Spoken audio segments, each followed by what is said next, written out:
Good evening money persons, welcome to daily మనిషి number 791. ఈరోజు daily మనిషిలో మార్కెట్లో ఉన్న ఇంపార్టెంట్ అప్డేట్స్ అన్ని వన్ బై వన్ క్విక్గా డిస్కస్ చేసేద్దాం.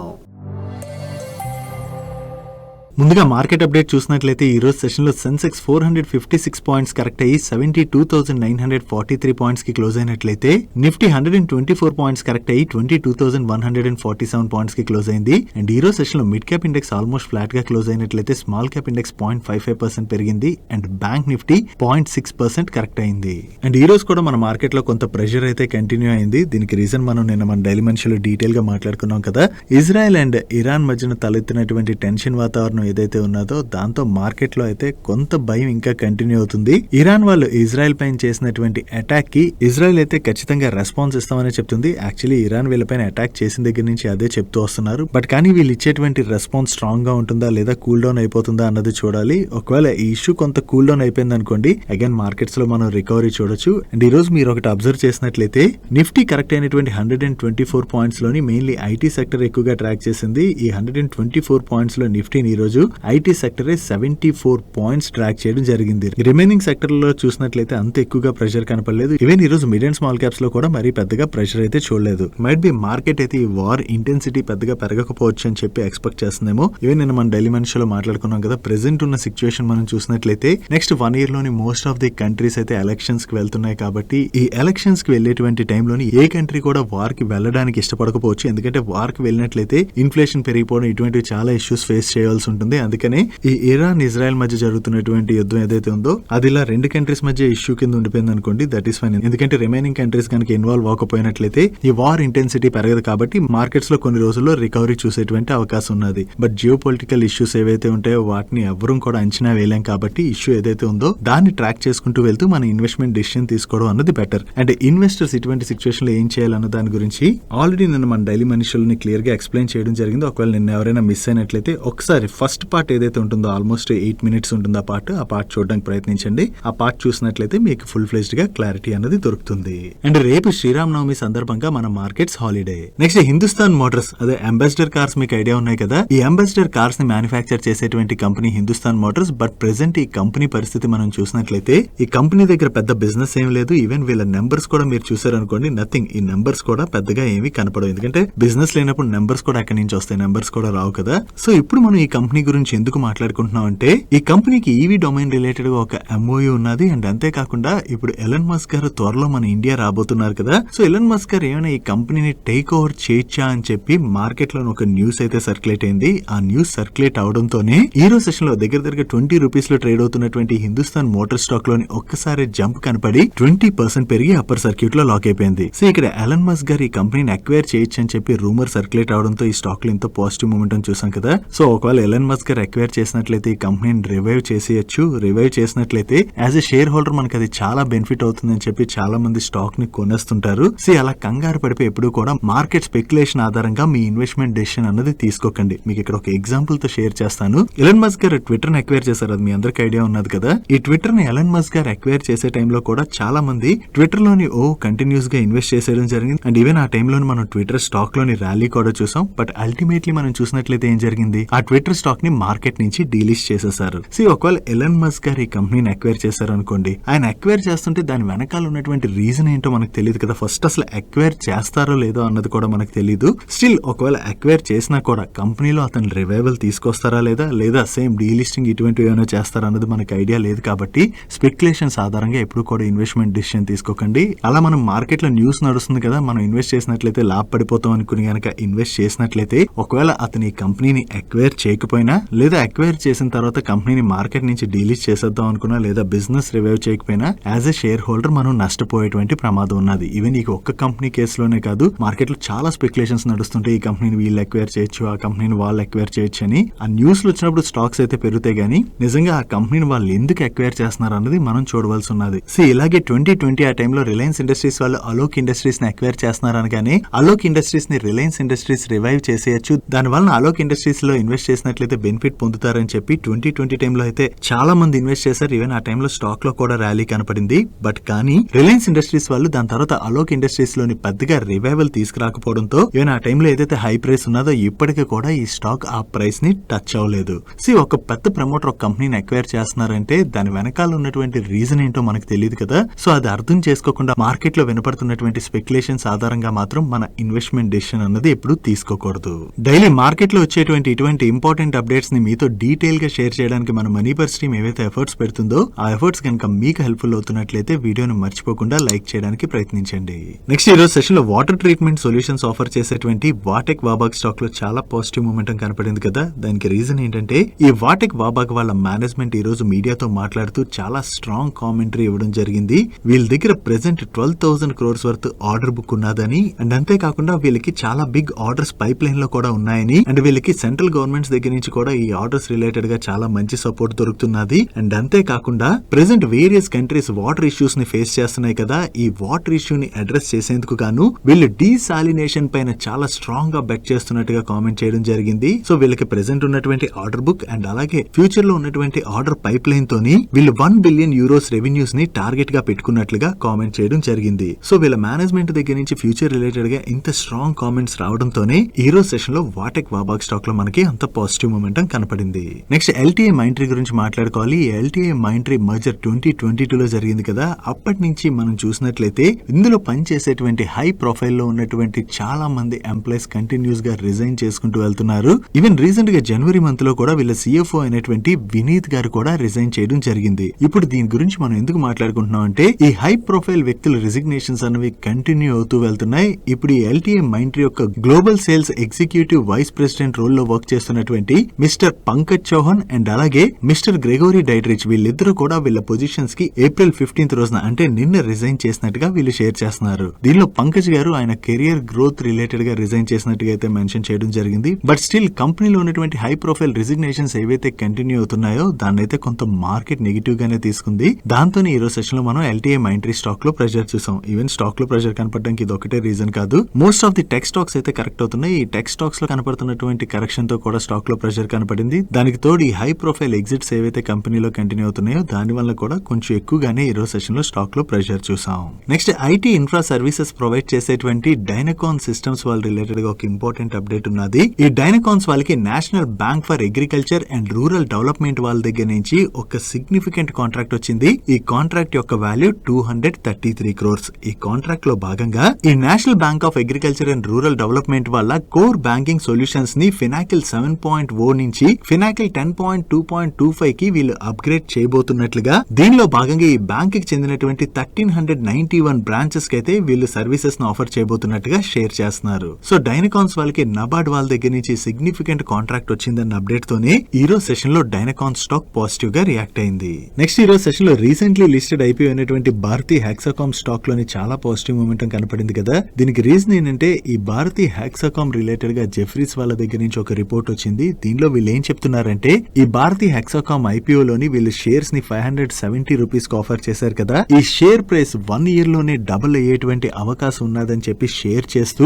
ఈ భారతీ హెక్సాకామ్ స్టాక్ కి వీళ్ళు బై రేటింగ్ ఇచ్చి టార్గెట్ ప్రైస్ ని 1080 రూపీస్ గా ఫిక్స్ చేయడం జరిగింది. దీనికి వీళ్ళు చెప్తున్నటువంటి రీజన్స్ ఏంటంటే మన ఇండియన్ టెలికాం సెక్టర్ లోని భారతీ హెక్సాకామ్ వాళ్ళకి చాలా స్ట్రాంగ్ ఇన్వెస్ట్మెంట్ ఆపర్చునిటీ ఉన్నదని అండ్ అంతేకాకుండా భారతీ ఎయిర్టెల్ బిజినెస్ సెగ్మెంట్స్ లో ఉన్నటువంటి ఫాస్టర్ గ్రోత్ ని ఈవెన్ భారతీ హెక్సాకామ్ వాళ్ళు కూడా క్యాపిటలైజ్ చేసేటువంటి అవకాశం ఉన్నదని. సో వీళ్ళకి ఉన్నటువంటి ఈ ఆపర్చునిటీస్ అన్నిటితోని financial year 24 to financial year 27 మధ్యన ఈ భారతీ హెక్సాకామ్ వాళ్ళ రెవెన్యూస్ 16% CAGR చొప్పున గ్రో అయ్యేటువంటి అవకాశం ఉన్నదని అండ్ వీళ్ళ ఎబిటా 21% CAGR చొప్పున గ్రో అయ్యేటువంటి అవకాశం ఉన్నదని చెప్పి షేర్ చేస్తూ ఈ స్టాక్ కి వీళ్ళు బై రేటింగ్ ఇచ్చి టార్గెట్ ప్రైస్ ని 1080 రూపీస్ గా ఫిక్స్ చేయడం జరిగింది. సో జెఫ్రీస్ వాళ్ళ దగ్గర నుంచి ఈ బై రేటింగ్ రావడంతోనే ఈ రోజు సెషన్ లో మనకి భారతీ హెక్సాకామ్ స్టాక్ లో అంత పాజిటివ్ మూమెంటం కనపడింది. నెక్స్ట్ ఈ రోజు సెషన్ లో ఎక్సైడ్ ఇండస్ట్రీ స్టాక్ 15% పైన పెరిగింది కదా. యాక్చువల్లీ ఈ రోజే కాదు లాస్ట్ ఫ్యూ డేస్ గా చూసినా కూడా ఎక్సైడ్ ఇండస్ట్రీ స్టాక్ లో చాలా పాజిటివ్ మూమెంటం కనపడుతుంది. దీనికి రీసెంట్ గా ఈ ఎక్సైడ్ ఇండస్ట్రీస్ వాళ్ళు హుందాయ్ అండ్ కియా వాళ్ళతోని వాళ్ళ ఎలక్ట్రిక్ వెహికల్స్ కి బ్యాటరీ సెల్ సప్లై రిలేటెడ్ గా ఒక MOU సైన్ చేశారు కదా. అది ఎక్సైడ్ ఇండస్ట్రీస్ రిలేటెడ్ గా అయితే పాజిటివ్ అయింది. దాని దగ్గర నుంచి ఎక్సైడ్ ఇండస్ట్రీస్ వాళ్ళకి వేరియస్ బ్రోకింగ్ హౌసెస్ దగ్గర నుంచి రేటింగ్ అప్గ్రేడ్స్ దొరుకుతున్నాయి. రీసెంట్ గా ఈ ఎక్సైడ్ ఇండస్ట్రీస్ రిలేటెడ్ గా మార్గన్ స్టాన్లే వాళ్ళు రేటింగ్ అప్గ్రేడ్ ఇవ్వడం జరిగింది. అండ్ ఇప్పుడు నోమ్రా వాళ్ళు కూడా ఈ ఎక్సైడ్ ఇండస్ట్రీస్ స్టాక్ స్టాక్ కి బై రేటింగ్ ఇస్తూ స్టాక్ టార్గెట్ ప్రైస్ ని 485 రూపీస్ గా ఫిక్స్ చేయడం జరిగింది. దీనికి వీళ్ళు చెప్తున్నటువంటి రీజన్ ఏంటంటే రీసెంట్ గా వీళ్ళు హుందాయ్ అండ్ కియాతో చేసుకున్నటువంటి MOU వలన చాలా బెనిఫిట్ పొందబోతున్నారని అండ్ అంతేకాకుండా OEMs దగ్గర నుంచి వీళ్ళు కొత్తగా మంచి ఆర్డర్స్ విన్ అయ్యేటువంటి అవకాశం ఉన్నదని చెప్పి షేర్ చేస్తూ స్టాక్ కి వీళ్ళు 485 రూపీస్ టార్గెట్ ప్రైస్ ఇచ్చారు. దాంతో ఈ రోజు సెషన్ లో మనం ఎక్సైడ్ ఇండస్ట్రీస్ స్టాక్ లో ఇంత పాజిటివ్ మూమెంటం చూసాం. నెక్స్ట్ రిలయన్స్ ఇండస్ట్రీస్ నుంచి డీమర్జ్ చేసి సెపరేట్ గా లిస్ట్ అయినటువంటి జియో ఫైనాన్షియల్ సర్వీసెస్ వాళ్ళు కంటిన్యూస్ గా వాళ్ళ బిజినెస్ అయితే ఎక్స్పాండ్ చేయడానికి వేరియస్ ఆపర్చునిటీస్ అయితే ఎక్స్ప్లోర్ చేసుకుంటూ వెళ్తున్నారు. దీనిలో భాగంగానే వీళ్ళు లాస్ట్ జూలై మంత్ లోని బ్లాక్ రాక్ వాళ్ళతో కలిపి 50-50 పార్ట్నర్షిప్ లో భాగంగా ఒక జాయింట్ వెంచర్ కంపెనీని ఫామ్ చేసి అసెట్ మేనేజ్మెంట్ బిజినెస్ లోకి ఎంటర్ అవుతున్నట్టుగా వీళ్ళు అనౌన్స్ చేయడం జరిగింది. ఈ అసెట్ మేనేజ్మెంట్ బిజినెస్ ని స్టార్ట్ చేయాలంటే వీళ్ళకి వేరియస్ అప్రూవల్స్ రావాలి కదా, దాని రిలేటెడ్ గా వీళ్ళు అప్లై చేసుకోవడం జరిగింది. అప్రూవల్స్ వచ్చినట్లయితే వీళ్ళు అసెట్ మేనేజ్మెంట్ బిజినెస్ ని స్టార్ట్ చేసేస్తారు. ఇప్పుడు మళ్ళీ ఇదే బ్లాక్ రాక్ వాళ్ళతో కలిపి వీళ్ళు 50-50 పార్ట్నర్షిప్ లో భాగంగా ఒక జాయింట్ వెంచర్ కంపెనీని ఫామ్ చేసి ఆ జాయింట్ వెంచర్ కంపెనీ ద్వారా వీళ్ళు వెల్త్ మేనేజ్మెంట్ అండ్ అలాగే బ్రోకింగ్ బిజినెస్ అంటే టోటల్ గా వెల్త్ బిజినెస్ లోకి ఎంటర్ అవుతున్నట్టుగా వీళ్ళు అనౌన్స్ చేయడం జరిగింది. సో ఈ వెల్త్ బిజినెస్ లో ఏదైతే ఆపర్చునిటీ ఉన్నదో ఆ ఆపర్చునిటీని క్యాటర్ చేయడానికి జియో ఫైనాన్షియల్ సర్వీసెస్ వాళ్ళు ప్రయత్నిస్తున్నట్టుగా మనం అర్థం చేసుకోవచ్చు. టోటల్ గా ఈ వెల్త్ మేనేజ్మెంట్ ఇండస్ట్రీ ఉన్నది కదా, దీనిలో మంచి ఆపర్చునిటీ అయితే ఉన్నది. ఆ బిజినెస్ ఆపర్చునిటీని అయితే క్యాటర్ చేయడానికి జియో ఫైనాన్షియల్ సర్వీసెస్ వాళ్ళు స్ట్రాంగ్ గా ప్రయత్నిస్తున్నారు. సో ఇది కంపెనీ రిలేటెడ్ గా పాజిటివ్ కాబట్టి ఈ రోజు సెషన్ లో మనకి జియో ఫైనాన్షియల్ సర్వీసెస్ స్టాక్ లో పాజిటివ్ మూమెంటం కనపడింది.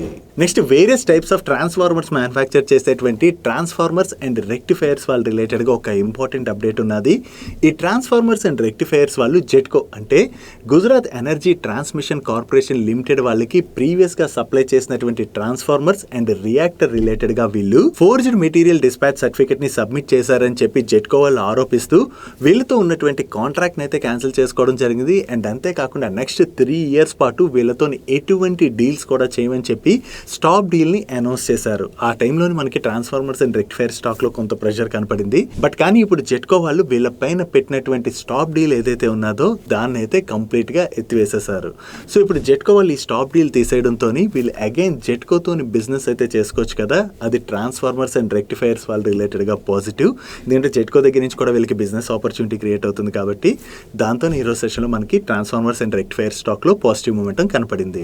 నెక్స్ట్ హెవీ ఫోర్జింగ్స్ మ్యానుఫ్యాక్చర్ చేసేటువంటి హ్యాపీ ఫోర్జింగ్స్ వాళ్ళకి ఒక leading global tier 1 automobile drive line components manufacture చేసేటువంటి కంపెనీ నుంచి మంచి ఆర్డర్ వచ్చింది. ఈ ఆర్డర్ లో భాగంగా హ్యాపీ ఫోర్జింగ్స్ వాళ్ళు బ్రేక్ ఫ్లేయింగ్స్ ని సప్లై చేయబోతున్నారు. అండ్ ఇది వీళ్ళు విన్ అయినటువంటి లాంగ్ టర్మ్ కాంట్రాక్ట్. సో ఇది లాంగ్ టర్మ్ కాంట్రాక్ట్ కాబట్టి దీని ద్వారా వీళ్ళకి పెర్ ఇయర్ 60 to 70 crores వరకు కూడా రెవెన్యూ జనరేట్ అయ్యేటువంటి అవకాశం ఉన్నదని, సో హోల్ కాంట్రాక్ట్ పీరియడ్ లోని అప్రాక్సిమేట్లీ 500 crores వరకు కూడా రెవెన్యూ జనరేట్ అవ్వచ్చు అని చెప్పి వీళ్ళు ఎక్స్పెక్ట్ చేస్తున్నారు. సో ఇది వీళ్ళ రిలేటెడ్ గా పాజిటివ్ కాబట్టి ఈ రోజు సెషన్ లో హ్యాపీ ఫోర్జింగ్ స్టాక్ పాజిటివ్ గా రియాక్ట్ అయింది. నెక్స్ట్ యాక్సెస్ కేర్స్ రిలేటెడ్ గా ఒక పాజిటివ్ అప్డేట్ ఉన్నది. లీడింగ్ రేటింగ్ ఏజెన్సీ అయినటువంటి కేర్ రేటింగ్ వాళ్ళు యాక్సెస్ కేర్స్ యొక్క long term bank facility ratings ని కేర్ BBB+ స్టేబుల్ నుంచి కేర్ A- స్టేబుల్ కి అప్గ్రేడ్ చేయడం జరిగింది. అండ్ దీంతో పాటుగా వీళ్ళ long term short term bank facilities ratings ని కూడా కేర్ వాళ్ళు అప్గ్రేడ్ చేశారు. సో ఇటువంటి రేటింగ్ అప్గ్రేడ్స్ ఏవైతే వస్తాయో అది ఆ కంపెనీస్ రిలేటెడ్ గా మనం పాజిటివ్ గా అర్థం చేసుకోవచ్చు. ఎందుకంటే వీళ్ళకి రేటింగ్ అప్గ్రేడ్ దొరికింది అనుకోండి, వీళ్ళు ఫ్యూచర్ లోని ఫండ్ రైజ్ చేయాలన్నా ఇవన్నీ కూడా కంపెనీకి చాలా ఈజీ అవుతుంది. అండ్ అంతేకాకుండా వీళ్ళకి తక్కువ ఇంట్రెస్ట్ రేట్ కి కూడా లోన్స్ దొరికేటువంటి అవకాశం ఉంటుంది. సో ఇది యాక్సెస్ కేర్స్ రిలేటెడ్ గా పాజిటివ్ కాబట్టి ఈ రోజు సెషన్ లో యాక్సెస్ కేర్ స్టాక్ లో మనం పాజిటివ్ మూమెంటం చూసాం. Next optical fibre cables manufacture చేసేటువంటి స్టెర్లైట్ టెక్నాలజీస్ లిమిటెడ్ వాళ్ళు రీసెంట్ గా QIP రూట్ లోని 1000 crores ఫండ్ రైజ్ చేశారు కదా. ఈ QIP లోని అలాటీస్ డీటెయిల్స్ అయితే వీళ్ళు రిలీజ్ చేయడం జరిగింది. దీనిలో వీళ్ళు HDFC mutual fund, Bandhan mutual fund, Nippon life వాళ్ళతో పాటుగా గోల్డ్మ్యాన్ సాక్స్ వాళ్ళకి కూడా షేర్స్ ని అలాట్ చేయడం జరిగింది. సో ఈ QIP లోని రెనోడ్ క్వాలిఫైడ్ ఇన్స్టిట్యూషన్స్ పార్టిసిపేట్ చేశాయని చెప్పి ఈ అప్డేట్ తోనే ఈ రోజు సెషన్ లో మనకి స్టెర్లైట్ టెక్నాలజీ స్టాక్ లో పాజిటివ్ మూమెంటం కనపడింది. వీళ్ళు ఏదైతే ఫండ్ రైజ్ చేశారో అది వీళ్ళు ఫ్యూచర్ బిజినెస్ గ్రోత్ రిలేటెడ్ గా అది కూడా యూజ్ చేసేటువంటి అవకాశం ఉన్నది. నెక్స్ట్ యాపిల్ వాళ్ళు ఐఫోన్ కెమెరా మాడ్యూల్స్ యొక్క సబ్ కాంపోనెంట్స్ రిలేటెడ్ గా ఏదర్ టాటా గ్రూప్ కి చెందినటువంటి టైటాన్ కంపెనీ వాళ్ళతో గానీ లేదా మురుగప్ప గ్రూప్ వాళ్ళతో కానీ కొలాబరేట్ అయ్యేటువంటి అవకాశం ఉన్నదని, దీని రిలేటెడ్ గా యాపిల్ మురుగప్ప గ్రూప్ అండ్ అలాగే టైటాన్ కంపెనీ వాళ్ళతోని డిస్కషన్స్ లో ఉన్నట్లుగా ఎకనామిక్ టైమ్స్ వాళ్ళు షేర్ చేస్తున్నారు. ఇప్పటి వరకు చూసినట్లయితే యాపిల్ కి చెందినటువంటి ఐఫోన్ యొక్క కెమెరా మాడ్యూల్స్ రిలేటెడ్ గా మన ఇండియా నుంచి ఎవరు కూడా సప్లయర్స్ లేరు. బట్ కానీ ఇప్పుడు యాపిల్ చైనా మీద వాళ్ళ డిపెండెన్సీని తగ్గించుకోవాలనుకుంటుంది కాబట్టి మన ఇండియా నుంచి కూడా వీళ్ళ కెమెరా మాడ్యూల్ సప్లయర్స్ రిలేటెడ్ గా వీళ్ళు చూస్తున్నారని, దీనిలో దీనిలో భాగంగానే టైటాన్ అండ్ మురుగప్ప గ్రూప్ వాళ్ళతో యాపిల్ వాళ్ళు డిస్కషన్స్ లో ఉన్నారని, might be another 5 or 6 months time frame లోని వీళ్ళైతే ఒకరితో ఈ డీల్ ఫైనలైజ్ చేసేటువంటి అవకాశం ఉన్నదని చెప్పి కూడా ఎకనామిక్ టైమ్స్ వాళ్ళు పబ్లిష్ చేయడం జరిగింది. బట్ ఇప్పటివరకు ఈ న్యూస్ రిలేటెడ్ టైటాన్ గానీ మురుగప్ప గ్రూప్ వాళ్ళు కానీ ఏమీ రెస్పాండ్ అవ్వలేదు. చూడాలి ఈ న్యూస్ రిలేటెడ్ గా వీళ్ళ దగ్గర నుంచి ఏమైనా రెస్పాన్స్ వస్తుందేమో. Next steel strip wheels related గా ఒక పాజిటివ్ అప్డేట్ ఉన్నది. వీళ్ళు మన ఇండియాకి చెందినటువంటి ఒక టాప్ ప్యాసింజర్ కార్ మ్యానుఫ్యాక్చరర్ తోని అలాయ్ వీల్ సప్లై చేసేందుకు గాను ఒక అగ్రిమెంట్ లోకి ఎంటర్ అయ్యారు. సో అగ్రిమెంట్ ద్వారా వీళ్ళకి న్యూ బిజినెస్ ఆపర్చునిటీ క్రియేట్ అవుతుంది కాబట్టి ఇది స్టీల్ స్ట్రిప్ వీల్స్ రిలేటెడ్ గా మనం పాజిటివ్ గా అర్థం చేసుకోవచ్చు. దీంతో ఈ రోజు సెషన్ లో స్టీల్ స్ట్రిప్ స్టాక్ పాజిటివ్ గా రియాక్ట్ అయింది. Next speciality petroleum products manufacture చేసేటువంటి సవితా ఆయిల్ టెక్నాలజీ స్టాక్ లోని ఈ రోజు ఒక్కసారి జంప్ కనపడి 10% పైనే పెరిగింది కదా. దీనికి రీజన్ ఈ సవితా ఆయిల్ టెక్నాలజీస్ వాళ్ళు ఈ రోజు ముంబైలోని ఒక మార్కెటింగ్ ఈవెంట్ అయితే కండక్ట్ చేయడం జరిగింది. అండ్ ఈ ఈవెంట్ లోని వీళ్ళు కంపెనీ యొక్క బిజినెస్ రిలేటెడ్ గా వీళ్ళకు ఉన్నటువంటి గ్రోత్ ఆపర్చునిటీస్ రిలేటెడ్ గా అది కూడా మాట్లాడేటువంటి అవకాశం ఉంది. మైట్ బి ఈవెంట్ లో మేనేజ్మెంట్ దగ్గర నుంచి ఏదైనా స్ట్రాంగ్ కామెంటరీ వచ్చిందేమో.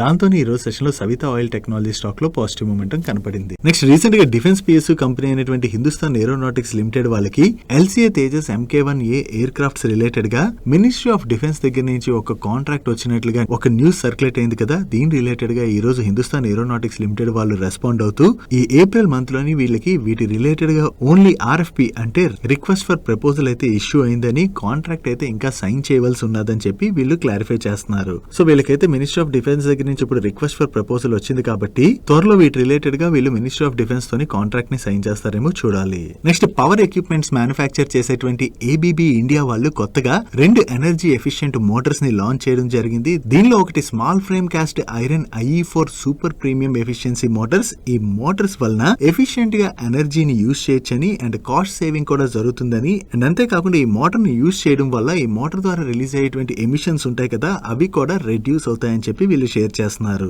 And another motor IE3 aluminium Motors. ఈ మోటార్స్ ద్వారా లో వెయిట్ కలిగినటువంటి అప్లికేషన్స్ డిమాండ్ ని మీట్ అవబోతున్నట్టుగా వీళ్ళు షేర్ చేస్తున్నారు. సో వీళ్ళు కొత్తగా ఈ మోటార్స్ ని లాంచ్ చేశారన్న ఈ అప్డేట్ తోనే ఈ రోజు సెషన్ లో ABB ఇండియా స్టాక్ పాజిటివ్ గా రియాక్ట్ అయింది. That's it for today's daily munch. ఈ రోజు డైలీ మంచ్ లో మేము షేర్ చేసిన ఇన్ఫర్మేషన్ మీకు నచ్చినట్లయితే ఈ వీడియోని లైక్ చేయండి. అండ్ ఈ video me friends and family members helpful అవుతుంటే ఈ వీడియోని వాళ్ళకి షేర్ చేయండి. అండ్ మీరు ఇదే ఫస్ట్ టైం మన మనీ పర్స్ ఛానల్కి వచ్చి ఛానల్ ఇంకా సబ్స్క్రైబ్ చేయలేనట్లయితే ఇక్కడ ఉన్న ఛానల్ లోగో మీద క్లిక్ చేసి ఛానల్ సబ్స్క్రైబ్ చేసుకుంటూ పక్కన ఉన్న బెల్ ఐకాన్ లోని ఆల్ నోటిఫికేషన్స్ యాక్టివేట్ చేసుకోండి. నేను చంద్రశేఖర్ పత్రి మరొక ఇంట్రెస్టింగ్ వీడియోతో కలుద్దాం. Good night.